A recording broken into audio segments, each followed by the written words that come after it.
네네. 한 말씀 네. 좀 드릴 말씀이 있는데요. 예, 예. 그 국회 회의록에 대해서 아까 전에 공문서기 때문에 네네. 증거 능력을 그냥 무제한으로 인정하겠다고 네, 말씀하셨는데요. 지금 저희들이 다투고 있는 이번 답변서의 가장 중요한 그 핵심 중에 하나가 이 소추 절차와 관련해서 국회가 국회법을 위반하고 이 절차가 잘못됐다는 주장 내용입니다.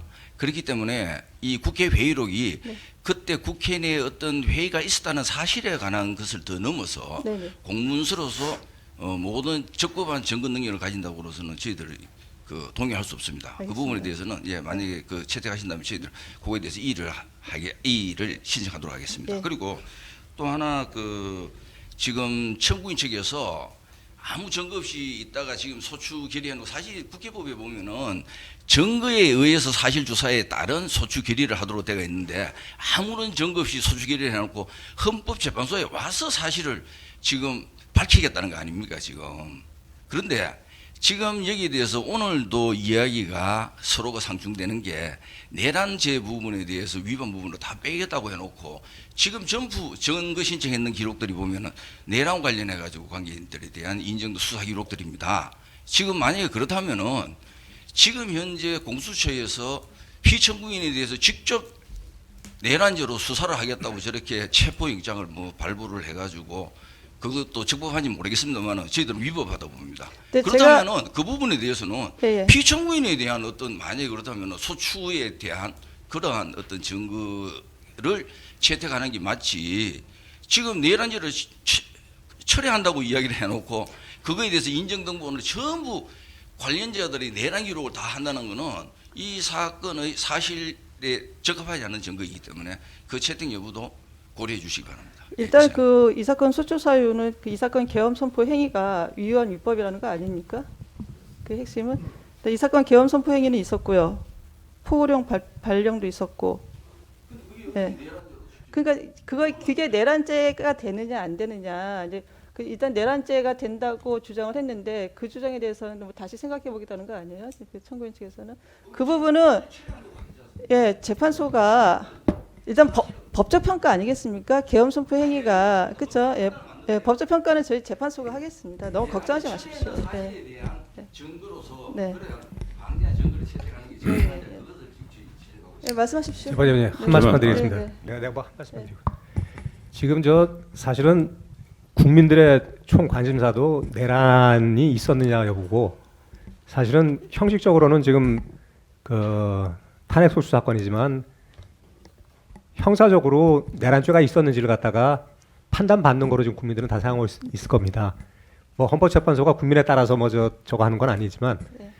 실질적으로 이 재판은 내란죄가 평가 안 되고서 그 탄핵만 판단할 수가 있는지 저는 원천적으로 가능한지도 의심스럽습니다. 저희가 예. 그 재판관들이 그 점을 많이 검토하고 있습니다. 지금 연구를 하고 있습니다. 예, 그 근데 제가 점은, 한 말씀만 더 걱정하지 마십시오. 예. 예.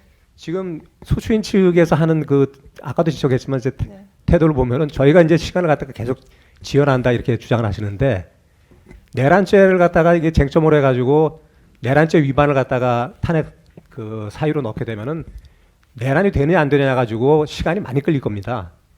그 부분을 갖다가 지금 저 편법으로 그 잘라내고 네.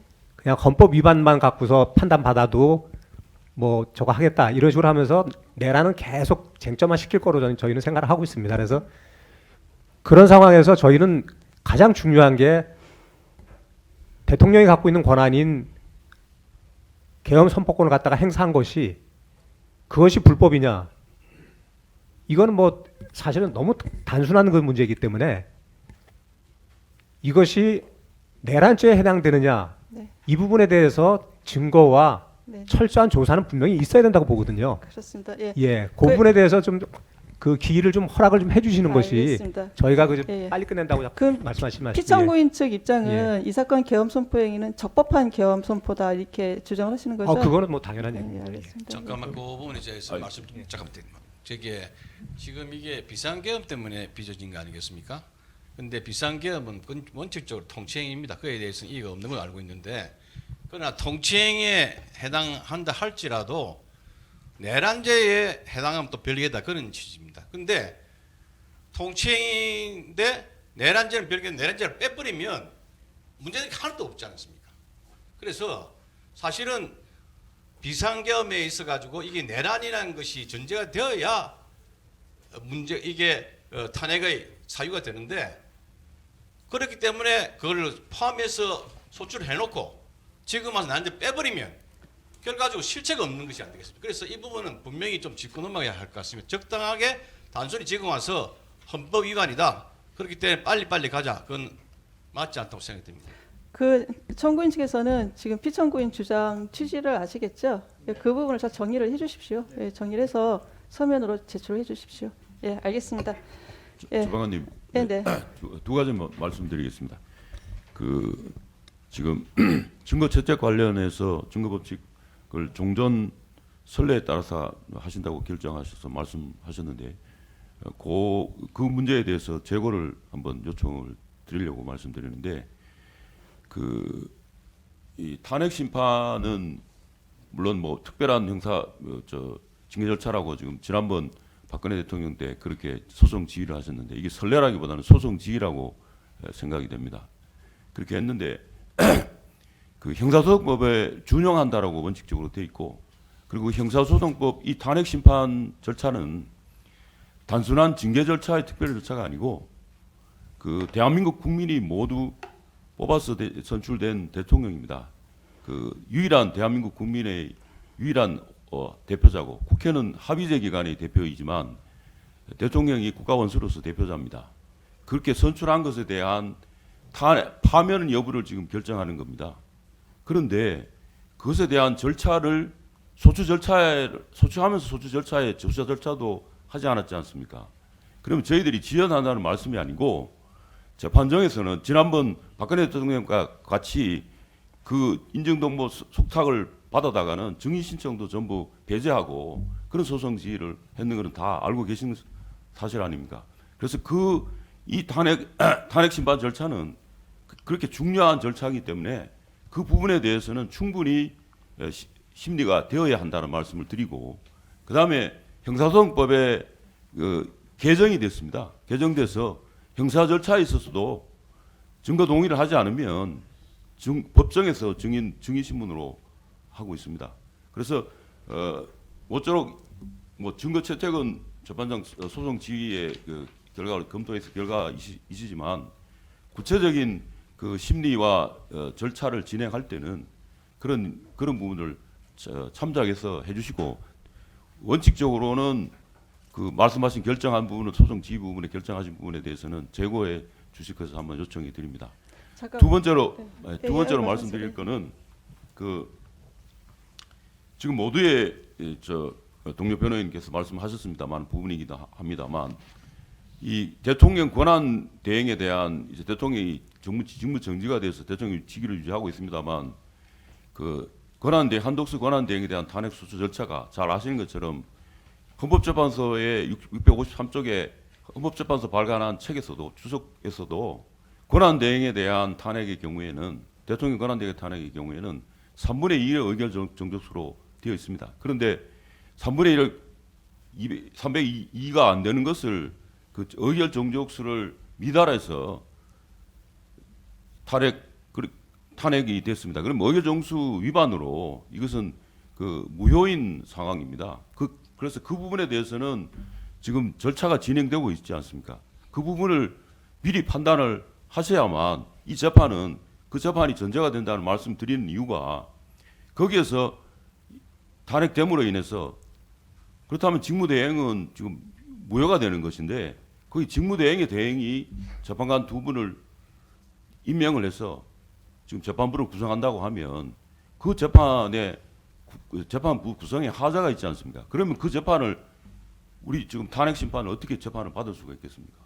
그 부분을 먼저 변론조차도 좋고 뭐 종료하고 좋고 변론조차를 새로 열시는 건 좋은데 빨리 엮고 우리가 그 지연하는 건 아닙니다. 그 판단을 먼저 하시고 난 뒤에 해야만 원활한 저희 그 변론에 참가할 수 있다는 말씀을 다시 한번 드립니다. 그 부분에 대해서 네. 다시 한번 알겠습니다. 심각하게 예. 그 별도의 살펴봐 사건이 주십시오. 있어가지고요. 네. 거기에 대해서는 제가 아마 빠른 검토와 결정이 있을 걸로 예측을 하고 있습니다.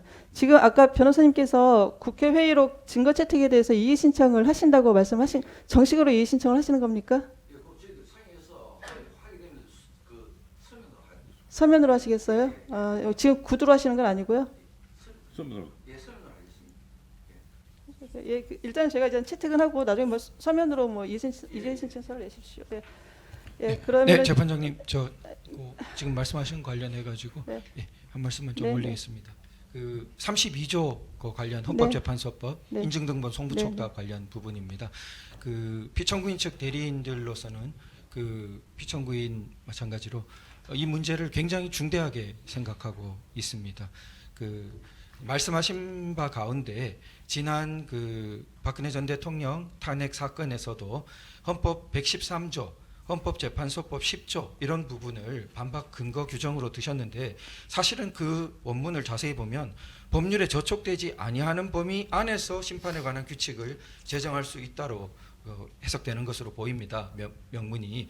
따라서 그 두 개가 지금 헌법재판소법 32조의 명문 규정을 배제할 수 있는 것으로 보이지 않고요. 그리고 그 심판에 관한 규칙 부분도 이게 그 원문 심판 규칙이 보면은 기록의 송부를 자료 제출을 요구하는 경우로서 원본을 제출하기 곤란한 사정이 있는 경우에 인증 등본을 요구할 수 있다고 규정해서 요거는 32조 본문에 해당되는 부분에 대해서 이제 원문 아니고 등본 요렇게 가는 것이지 단서처럼 명문적으로 재판 소추 수사 중인 기록은 요구할 수 없다는 그 명문 규정을 위반하는 취지가 아니고 만일 이런 명문 규정을 위반하는 취지라면 상위법에 저촉되는 위헌적인 규정이라고 볼 수밖에 없다고 생각되고요.